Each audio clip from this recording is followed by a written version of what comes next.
Hi దోస్తులు, welcome back to my channel Ashwini స్వరల్ 3388 channel. అందరు ఎట్లున్నారులా? నేనైతే మంచిగున్నా, మస్తుగున్నా. మీరందరూ కూడా మంచిగున్నారు, మస్తుగున్నారని నేను అనుకుంటున్నాను.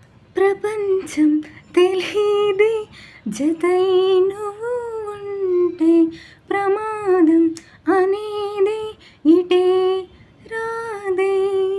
అవునండి, నిజంగా యూట్యూబ్ ఛానల్ స్టార్ట్ చేసినప్పటి నుండి ప్రపంచాన్ని మర్చిపోయినానండి నేను. ఎందుకంటారా, వీడియోస్ చేయాలి, అప్లోడ్ చేయాలి. ఇంకా ప్రపంచం అనే టైం ఎక్కడ ఉందండి నాకు? ఏ ప్రమాదం రాకుండా నన్ను కాపాడుతుందండి ఈ యూట్యూబ్. అందుకని ప్రపంచం తెలుస్తలేదండి యూట్యూబ్ ఛానల్ స్టార్ట్ చేసినప్పటి నుండి. అంటే యూట్యూబే నా జత అయిపోయింది అండి. ఏ ప్రమాదం రాకుండా నన్ను కాపాడుతుందండి యూట్యూబ్. చాలా థ్యాంక్స్ చెప్పుకోవాలండి నేను యూట్యూబ్కి. ఈ వీడియో కనుక మీకు నచ్చినట్లయితే ప్లీజ్ సబ్స్క్రైబ్ చేసుకోండి, లైక్ కొట్టండి, షేర్ చేయండి. ప్లీజ్ అండి, సబ్స్క్రైబర్స్ లేరండి.